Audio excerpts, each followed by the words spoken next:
Manalangin po muna tayo sa Panginoon.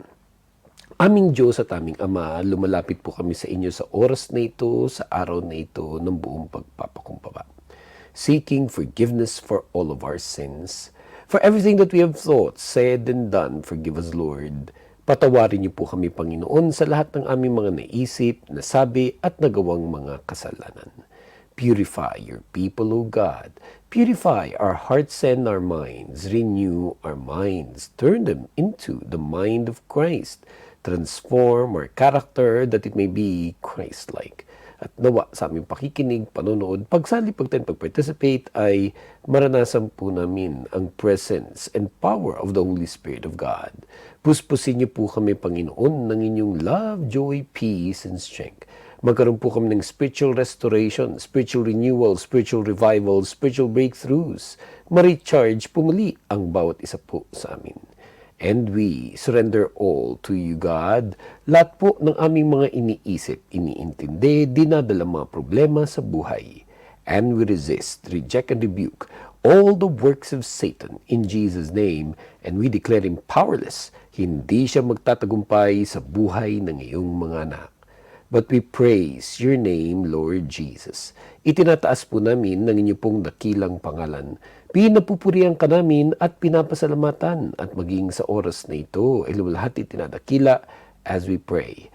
All of these things we pray in the name of the Father, the Son, and the Holy Spirit. In Jesus' mighty name, this is our prayer, and all God's people say, Amen. Magandang araw po sa inyong lahat. Magandang umaga, tanghali, hapon, gabi, madaling araw. Sa at po ng present sa ating ministry sa oras pong ito.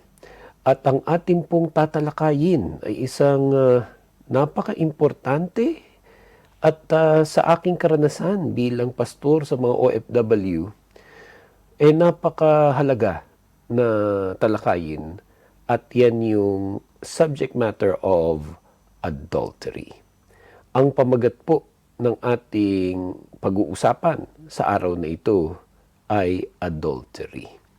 Bagamat yung adultery ay hindi lang naman nararanasan ng mga OFW at yung mga pamilya ng mga OFW, nararanasan naman yan ng lahat. Pero sa aking ilang mga taon na ng pagmi-ministry sa mga OFW dito sa Middle East, sa Dubai, UAE, kung saan ako nakabase, o di naman kaya sa aking pagbisita sa iba't ibang mga bansa sa mundo kung saan nandun ng mga OFW, this would always come up.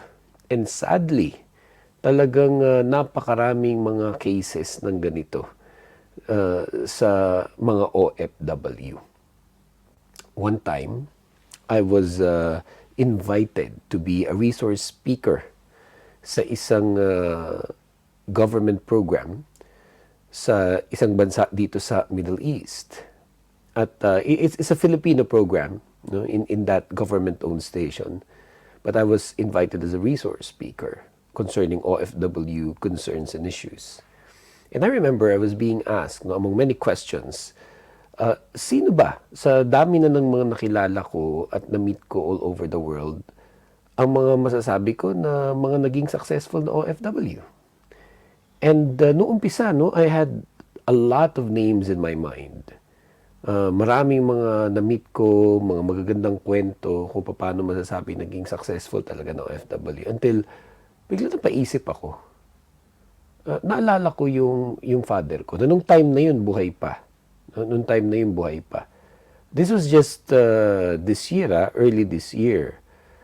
Because my father died July 8th of this year. So a few months before he died, no, I was being interviewed in this government program. So hanggang sa bigla naalala ko siya, sabi ko, teka, yung father ko naging OFW sa Saudi Arabia for a few years. From, I believe, from 1983 yata until about 1991. And then in his early 40s, nag-for-good siya. Nadala niya kami doon sa Saudi Arabia, and then nag-for-good siya, napauwi kaming lahat. Pero naging maayos naman kami, naging maganda naman ang buhay namin. Kaya sabi ko, yun ay ikukwento ko na naging successful na OFW. But then, of course, later my father died. No? Later my father died unexpectedly noong July 8, 2024, this year. And when I had the opportunity to give a eulogy para sa kanya, bukod dun, sa tingin ko, isa siya sa masasabing naging successful na OFW.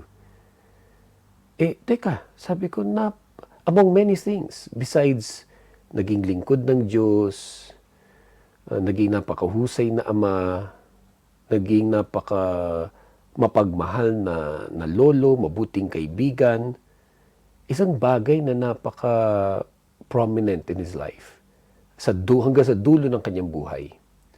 And that is, yung naging faithful husband siya sa mother ko. Na naging faithful husband siya sa mother ko. In fact, nung mga unang taon niya sa Saudi Arabia, hindi talaga niya kinaya yung homesickness. Parang 2 taon lang yata yun na talagang binuno niya yung homesickness. At kahit hindi kasama sa privilege niya, initial benefit package niya as an OFW, pinaglaban niya sa kanyang employer noon na kailangan niyang makuha ang asawa niya at kami ng mga anak niya para makapiling niya dun sa Saudi Arabia. He was really a family man, and up to the end of his life was truly a faithful and good husband to my mother. A year before that, I was in Bicol. A year before my father died, I was in Bicol. And unexpectedly, I met my uncles there who were doing ministry, one of whom later would also pass on. And when we were having dinner, napagkwentuhan lang namin yung ama ko noon. Dahil inabutan nila nung mag-boyfriend pa lang yung father ko at yung mother ko. At pinatotoo nila na talagang mula nung naging girlfriend nung father ko, na by the way, ang pangalan ng aking yumaong ama si Ramon Guevara. Mula nung naging girlfriend daw nung father ko, yung mother ko, hanggang sa kinasal sila, nakita talaga nila wala nang ibang tinignan na babae. And again later on, when he died,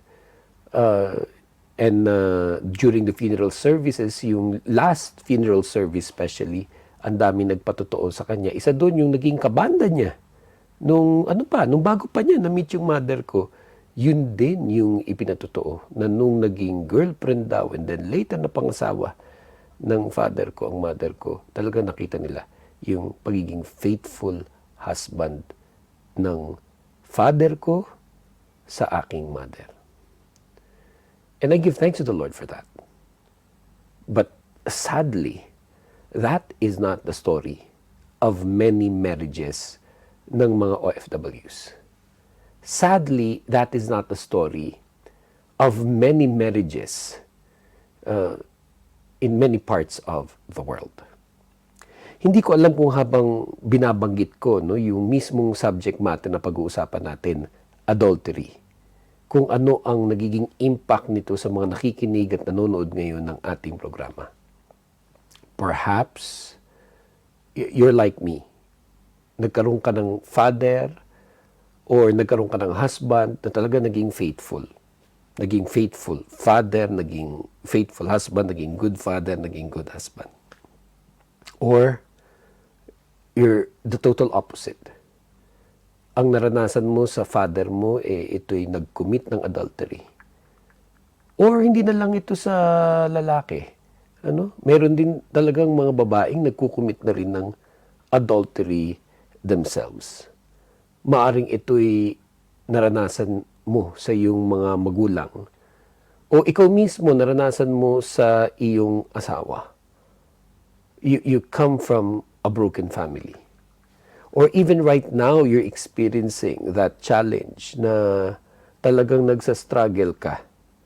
Nagsastruggle ka sa mga pinagdadaanan mo sa iyong buhay dahil sa adultery. I pray that our talk today, our discussion today, will truly be a blessing to us all. I pray that our discussion today will truly be a blessing to us all. And a very simple definition of what adultery is, no, coming from the dictionary, would be this: voluntary sexual intercourse between a married person and someone other than that person's current spouse or partner. A definition of adultery would be this: voluntary sexual intercourse between a married person and someone other than that person's current spouse or partner. Unang-una dun sa mga taong kasal. Diba? Na dahil kasal kayo, dapat yung sexual intercourse is only between the two of you. Pero also, binanggit din dito sa definition na ito na may mga tao na kahit hindi sila kasal, pero because they are in relations with each other, especially kung hindi Christian, hindi mananampalataya, may pagkakaintindihan yung couple na yun na sila. Pero pag halimbawa, biglang nangaliwa o nakipag-sexual relation with another person, it's also classified in the secular sense as adultery. But today, of course, we will be focusing on adultery in the context of marriage. We'll be discussing adultery in the context of marriage, and hopefully, as we read certain verses in the Bible, ito yung makaminister sa lahat ng mga married couple para hindi nga mangyari yung adultery. O di naman kaya, kung nangyayari, matigil yung adultery. At kung halimbawa, naghiwalay na rin for whatever reason, yung mag-asawa dahil sa adultery and perhaps other reasons, that through our discussion today, makaminister ito. Makatulong upang mag-heal ang mga relationships, mag-heal ang mga marriages at maayos at magkabalikan muli in accordance to God's will, plan, and blessing. Now, here are some verses in the Bible that I'd like us to look at. First, itong Genesis chapter 2, verse 20 to 25. Itong Genesis chapter 2, verse 20 to 25, kung saan ang sabi, and I read, "So the man gave names to all the livestock, the birds in the sky, and all the wild animals. But for Adam, no suitable helper was found." But for Adam, no suitable helper was found. Verse 21, "So the Lord God caused the man to fall into a deep sleep. And while he was sleeping, he took one of the man's ribs and then closed up the place with flesh. Then the Lord God made a woman from the rib he had taken out of the man, and he brought her to the man. The man said, 'This is now bone of my bones and flesh of my flesh. She shall be called woman, for she was taken out of man.' That is why a man leaves his father and mother and is united to his wife, and they become one flesh. Adam and his wife were both naked, and they felt no shame." Ano sabi dun? Na darating talaga yung panahon na kailangang magkahanapan, yung magiging magpartner sa buhay. In this particular case, discussing Adam, that though there were many animals, no suitable helper could be found for him. Kaya kinailangan nag-create ang God ng woman. At yung woman na yun, si Eve, si Adam at si Eve, pinag-isa ng Diyos. Kaya ang sabi dito sa verse 23, the man said, "This is now bone of my bones and flesh of my flesh. She shall be called woman, for she was taken out of man. And that is why a man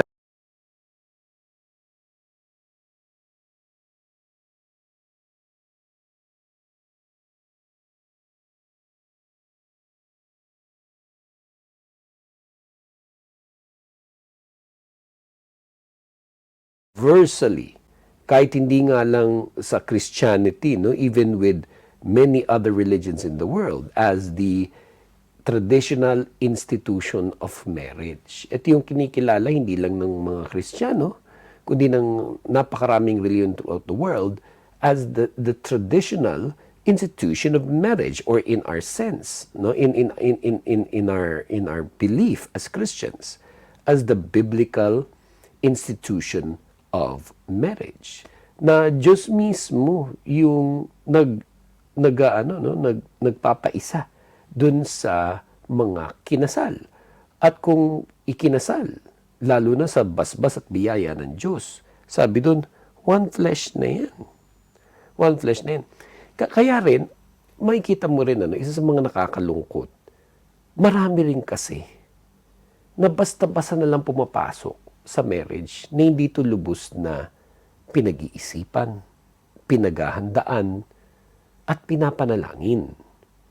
Dahil yung traditional institution of marriage at yung ating biblical understanding of married life is that it is lifetime commitment. Na yung pag-iisa, no, na dati separate kayo, man, wife, no, man, woman, husband, wife. Dati magkahiwalay kayo, ngayon iisa na kayo.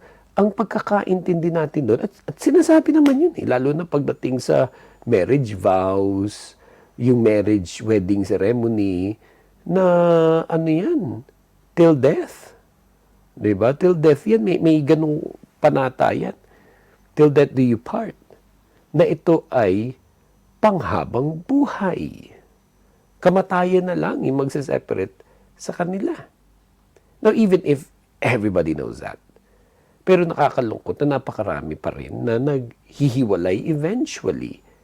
At isa sa nagiging dahilan when one of those in marriage commits adultery. Again, usually lalaki yung naiisip natin, pero pati babae ginagawa na rin ngayon yan. Ang problema kadalasan, umpisa pa lang, na marami ay hindi ito pinag-isipan mabuti, pinaghandaan mabuti, at ipinag-pray mabuti. At nung eventually kinasal na, at naging mag-asawa sila, that they were not willing to do the work that is needed and that is required to really sustain a marriage long term. Dahil talagang may effort na kailangan ginagawa. Dahil dumadating at dumadating ang iba't ibang klaseng mga problema, pagsubok, minsan pa nga'y bagyo ng buhay na yumayanig talaga sa maraming mga marriages. Listen to this, yung iba na nag-commit ng adultery, may mga sinasabi silang mga naging rason ba't nila nagawa yun. Hindi lang necessarily because they just wanted to have sexual intercourse with another woman besides their wife. Hindi lang because they wanted to have another relationship besides their husband. Pero may mga sasabihin usually yung mga yan kasi dahil sa hindi kami nagkakasundo, dahil sa mga naging financial problem namin, o di kaya dahil dun sa mga relatives, o kaya dahil sa usapang karir, o yung pag-ibang bansa, dahil nga sa mga nagiging OFW, or hindi na ako inaasikaso ng asawa ko, mas inaasikaso na yung mga anak, o dahil sa nangyari sa aming anak. Ang daming mga nababanggit na mga naging dahilan bakit eventually they committed adultery. And we understand that. When we do marriage counseling, when we counsel people, we try to help them deal with all of those issues that are being mentioned often as the reason bakit nga nag-commit ng adultery. But still, kahit ano pa man yung mga reasons na yan, the fact remains, and especially if you're a Christian, that adultery is a sin. Na yung pag-commit ng adultery ay isang kasalanan. In fact, pagdating ngayon sa Exodus chapter 20, 14 to 17, in the discussion of the Ten Commandments, ito yung nabanggit yan, Exodus 20, 14 to 17. You shall not commit adultery. At may mga karugtong pa kasi connected siya. You shall not steal. You shall not give false testimony against your neighbor. You shall not covet your neighbor's house. You shall not covet your neighbor's wife, or his male or female servant, his ox or donkey, or anything that belongs to your neighbor. So in short, adultery is a sin. So kahit pa nga may mga mababanggit na kung ano mga naging dahilan, and it's not that we invalidate the reasons why certain marriages are really having problems. And like what I said, they should be addressed, they should be dealt with. But we cannot use them as an excuse to commit adultery, because adultery is a sin. And when a person commits adultery, whether it is the husband or the wife or both, it has consequences. It is destructive. It is hurtful. It ruins not just marriages, it ruins families and many, many other things. It ruins even ministry, especially if you are already a Christian and you're involved in churches, you're involved in ministries. It's just really, really tragic when adultery creeps into a marriage, when a husband commits adultery, when a woman commits adultery. Yan ang sabi sa atin ng Proverbs 6:32. Yan ang sabi sa atin sa Proverbs 6:32. Basahin natin ang Proverbs 6:32 kung saan ang sabi, "But a man who commits adultery has no sense. Whoever does so destroys himself." Proverbs 6:32 says, "But a man who commits adultery has no sense. Whoever does so destroys himself." Very destructive talaga ang adultery. Pwedeng sa umpisa, ang pakiramdam nung iba'y nakakalusot sila, o di kaya they're even experiencing pleasure because they're committing adultery, or they finally found someone to replace their wife or to replace their husband. And because it's sin, the devil is working double time to blind and deceive people who are indulging in this kind of sin. Kaya hindi agad-agad napapansin na destructive nga talaga ito. No? It really ruins not just their marriage, but later, even if they have children, it ruins their children. It ruins families. And it ruins even the person who is committing adultery. Now, an earlier reading of the book of Proverbs chapter 6, especially verses 23 to 29, gives us a clearer picture of what is being said here. Kung saan ang sabi, and we read, Proverbs chapter 6, verse 23 to 29. Proverbs chapter 6, verse 23 to 29. "For this command is a lamp, this teaching is a light, and correction and instruction are the way to life, keeping you from your neighbor's wife, from the smooth talk of a wayward woman. Do not lust in your heart after her beauty, or let her captivate you with her eyes. For a prostitute can be had for a loaf of bread, but another man's wife preys on your very life. Can a man scoop fire into his lap without his clothes being burned? Can a man walk on hot coals without his feet being scorched? So is he who sleeps with another man's wife. No one who touches her will go unpunished." Ayun, no, ang linaw-linaw nung sinabi. No one who touches her will go unpunished. Ano ba yung mga iba't ibang mga combinations niyan, yung adultery, di ba? So, married, mag-asawa, husband, wife. So, pwedeng yung husband is cheating sa kanyang wife with another woman na pwedeng single woman. At bakit ba naman din talaga na may mga single women na kahit alam nila na married yung lalaki, papatulan pa rin. May ganun na alam nila. Now, there are also some occasions na naloko din yung single person, no? Yung single woman. Hindi niya alam na married. Akala niya nililigaw sa kanya. single, walang sabit. Yung later na lang minsan nalalaman yung paghulog na, kaya nga rin sa mga single women na ayaw naman yun, yung pumatol sa may asawa, mag-research din.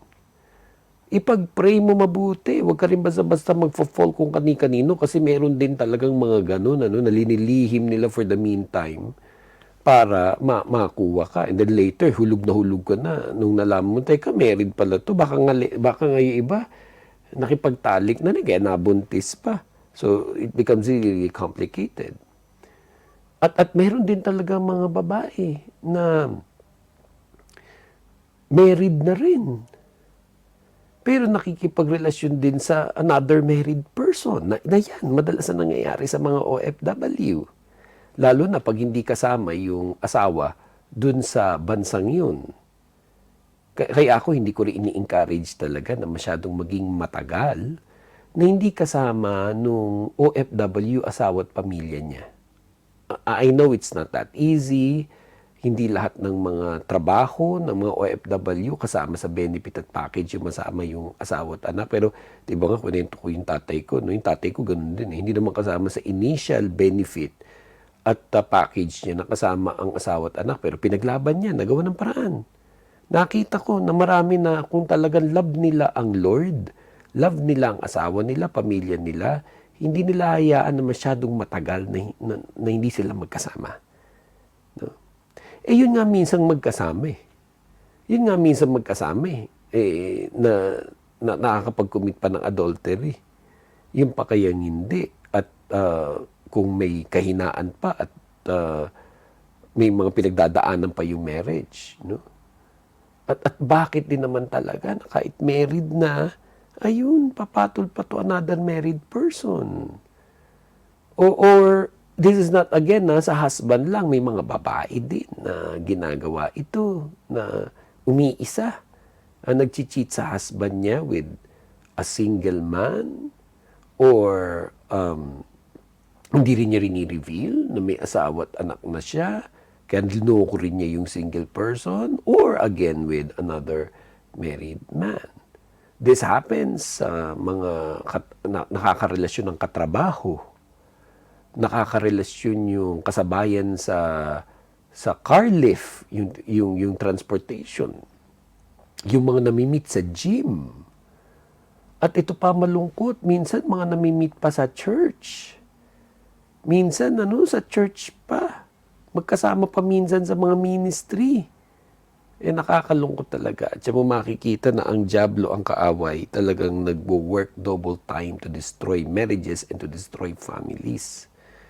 Pero tulad na nabasa natin dito, sabi, yung mga ganyan will not go unpunished. Meron talagang consequence yan. For again, we read Proverbs chapter 6, 23 to 29. For this command is a lamp, this teaching is a light, and correction and instruction are the way to life, keeping you from your neighbor's wife, from the smooth talk of a wayward woman. Do not lust in your heart after her beauty, or let her captivate you with her eyes. For a prostitute can be had for a loaf of bread, but another man's wife preys on your very life. Can a man scoop fire into his lap without his clothes being burned? Can a man walk on hot coals without his feet being scorched? So is he who sleeps with another man's wife. No one who touches her will go unpunished. In short, talagang laging may consequence yung pag-commit ng adultery. Hindi pa man ngayon, but eventually, wala talagang makakalusot dyan. Meron talagang matinding consequence yan. Malachi chapter 2 verse 16 says, the man who hates and divorces his wife, ayan, may dinugtong na ngayon, divorce, says the Lord, the God of Israel, does violence to the one he should protect, says the Lord Almighty. So be on your guard and do not be unfaithful. Kasi yun yung kasunod nun eh.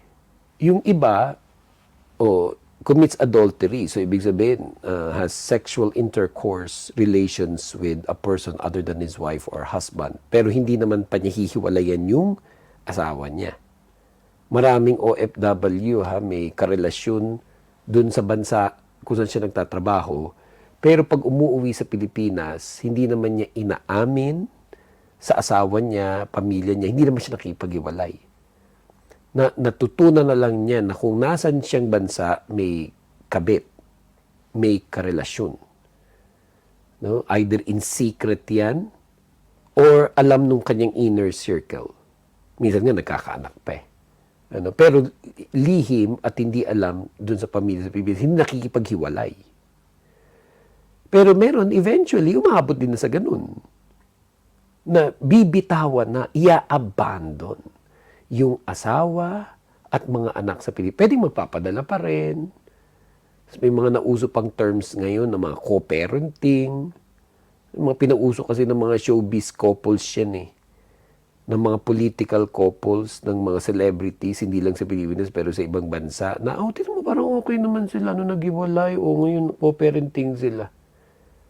Again, people can always explain the different reasons bakit ayaw na niya sa asawa niya, bakit siya eventually nag-commit ng adultery at ngayon gusto hiwalayan ito. People can keep on explaining that, but the fact is, and what the Bible says, is that when you begin having sexual relations with a person other than your wife, either you do it to cheat, and then later even to leave your wife or husband because of this, it is a sin.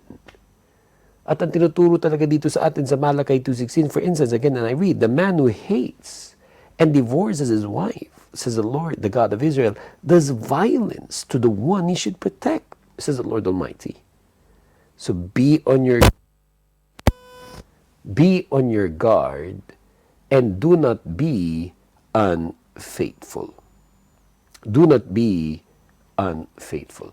Kaya tuloy yung pag-uusap tungkol sa adultery, hindi pwedeng hindi madiscuss pati yung pakikipaghiwalay eh. Whether that be legal separation, in the case of the Philippines, annulment, or in other parts of the world na merong divorce. Even in the Philippines, this is a hot topic as there is there's been for many years mga naglalobby for a divorce law. And it is to my understanding that as of the present time, pumasa na sa House of Representatives yung bill, and it's now up to the Senate of the Philippines to make a decision that would eventually legalize divorce in the Philippines. Though that is not our focus for today's discussion, but it is a reality na those who commit adultery, those who are cheating on their husbands or on their wives, on their families, would eventually lead to what? Them abandoning their wives or their husbands and their children for another person, which would ultimately lead to separation, annulment, divorce. No? Depending. And let's look at some of the things that the Bible says concerning this subject matter, like in Matthew chapter 19, verse 3 to 9. Kay Jesus muna, no? Ito yung sabi sa Matthew 19, 3 to 9. Some Pharisees came to him to test him. They asked, "Is it lawful for a man to divorce his wife for any and every reason?" O, tingnan mo, yun yung pinag-uusapan natin, di ba kanina? Yung mga nagkukumit ng adultery, whether a husband commits adultery or whether a wife commits adultery, may mga rinarason yan eh. No? Para ma-justify ba't nga nila ginagawa. At minsan nakakatagpo sila ng mga tao at naghahanap talaga sila ng mga tao na tatango sa kanila, sasabihin, oo nga, naiintindihan ko kasi nga ganun talaga yung asawa mo. Oo nga, iwanan mo na yan, ganun. Maghahanap talaga ng mga tao ng mga magja-justify ng kasalanan eh. Now, again, don't get me wrong. I do understand that perhaps some of those reasons are truly legitimate and should be addressed.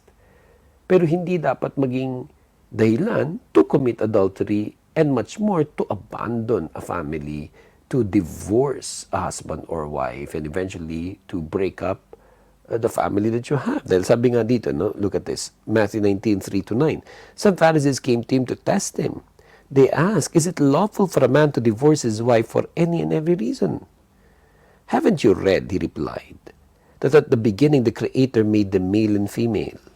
and said, "For this reason, a man will leave his father and mother and be united to his wife, and the two will become one flesh." O, yun doon tayo nag-umpisa nung tinalakay natin sa Genesis. So they are no longer two, but one flesh. Therefore, what God has joined together, let no one separate. Why then, they asked, did Moses command that a man give his wife a certificate of divorce and send her away? Jesus replied, Moses permitted you to divorce your wives because your hearts were hard. But it was not this way from the beginning. I tell you that anyone who divorces his wife except for sexual immorality and marries another man commits adultery. So here Jesus, as he was talking to these people, acknowledges na nagkaroon na ng tinatawag na certificate of divorce. Meron na talaga sila nung panahon nilang yun. Pero clarify nga ni Jesus dito, ba't nga nagkaroon ng ganun? Sabi ni Jesus, kasi nga dahil sa katigasan ng inyong puso, hindi dapat ganun yun. Hindi dapat yun. As much as possible, kung may mga problems yung marriage, ayusin. I-work out. Pero hanggat maaari, to the best of our ability, i-preserve yung marriage. At hindi lang para masabi na, hindi siya naghiwalay. Kundi dahil yun yung kalooban ng Diyos. In an earlier chapter, in Matthew chapter 5, in verse 27 to 32, it says, "You have heard that it was said, 'You shall not commit adultery.'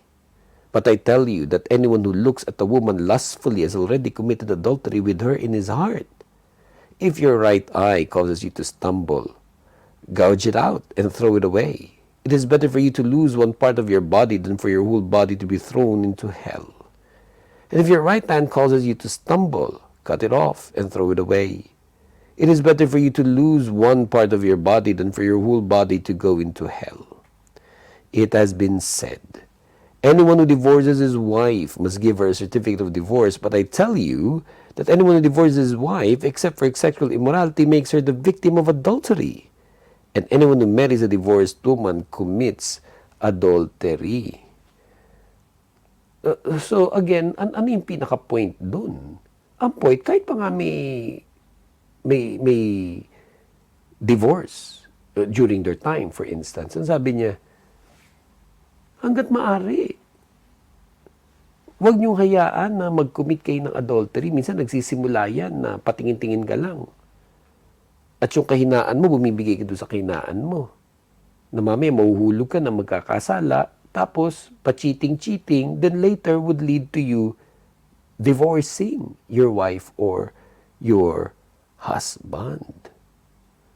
Now later on, si Apostle Paul said certain things, and I'd still like to read it for us today before we end our discussion. Una, 1 Corinthians 7, verse 1 to 9. Ito naman sabi ni Apostle Paul. "Now for the matters you wrote about, it is good for a man not to have sexual relations with a woman. But since sexual immorality is occurring, each man should have sexual relations with his own wife, and each woman with her own husband. The husband should fulfill his marital duty to his wife, and likewise the wife to her husband. The wife does not have authority over her own body, but yields it to her husband. In the same way, the husband does not have authority over his own body, but yields it to his wife. Do not deprive each other, except perhaps by mutual consent and for a time, so that you may devote yourselves to prayer. Then come together again, so that Satan will not tempt you because of your lack of self-control. I say this as a concession, not as a command. I wish that all of you were as I am, but each of you has her own gift from God. One has this gift, another has that. Now to the unmarried and the widows I say, it is good for them to stay unmarried as I do. But if they cannot control themselves, they should marry. For it is better to marry than to burn with passion." So dito binabagat ni Apostle Paul na talagang may mga tao na isa talagang importante sa kanila yung sexual needs. So get married. And when you're married, you get to have those sexual needs met by your husband or by your wife, not by another person who is not your husband, who is not your wife. And in 1 Corinthians chapter 7, verse 10 to 16, may I add what the Apostle Paul said, "To the married I give this command, not I, but the Lord. A wife must not separate from her husband. But if she does, she must remain unmarried or else be reconciled to her husband. And a husband must not divorce his wife. To the rest I say this, I, not the Lord.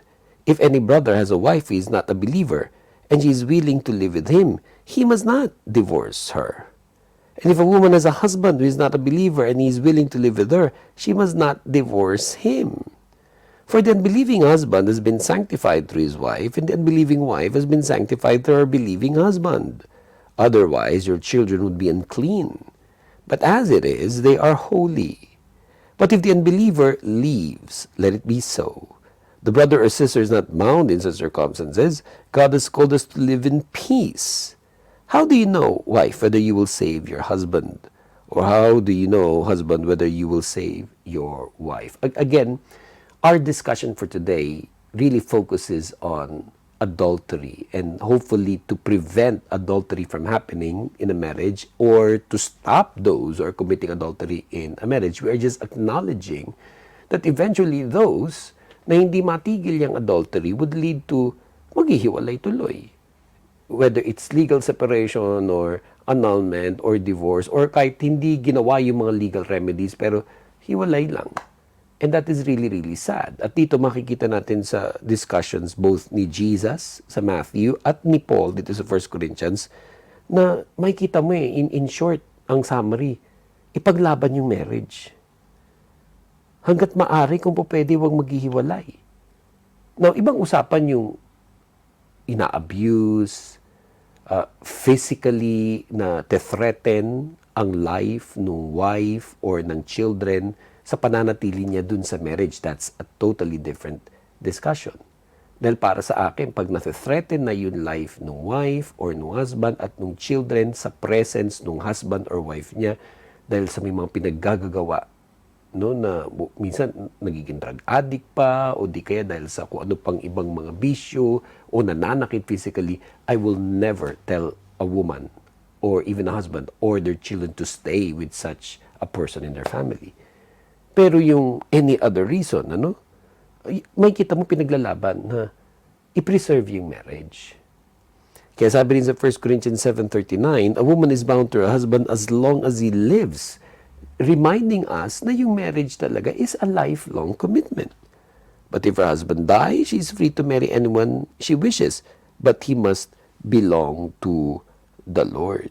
No? Again, ang emphasis is yung biblical concept of marriage is a lifelong commitment. Kaya kahit kung ano pa yung maidahilan, except yung binanggit ko na malalagay sa kapahamakan ang iyong pamilya pag nanatili ka with this husband, kung na-threaten kayo ang inyong life, ang inyong liberty because of mga pinagagawa ng iyong husband or wife, then that's a totally different story. Pero sabi sa Hebrews 13 verse 4, no? Sabi, marriage should be honored by all, and the marriage bed kept pure, for God will judge the adulterer and all the sexually immoral. Before I mention our last few verses for today, let me just really say, to anyone who is getting tempted to commit adultery, don't. Don't. To anyone na maaring ikaw pa yung magiging kasangkapan para mag-commit ng adultery ang isang husband o wife, stop. To anyone who's committing adultery even right now, stop. Dahil sabi nga sa Hebrews 13 verse 4, marriage should be honored by all and the marriage bed kept pure. For God will judge the adulterer and all the sexually immoral. Now, we don't have the time to discuss so many other things na medyo related dito. Tulad, di pa paano nga, no? Kung halimbawa, ikaw gusto mo ipaglaban ng marriage mo, pero your husband keeps on committing adultery, or your wife keeps on committing adultery, or may iba na siyang pamilya. Ano ba yung mga options ko? Like legal separation, annulment, and divorce. Hopefully, we'll have another opportunity to just discuss that. Pero right now, here are additional verses I pray would minister to us, especially if your marriage is having a problem, especially if your husband or wife is committing adultery. Remember James 1 verse 5, kung saan ang sabi, if any of you lacks wisdom, you should ask God, who gives generously to all without finding fault, and it will be given to you.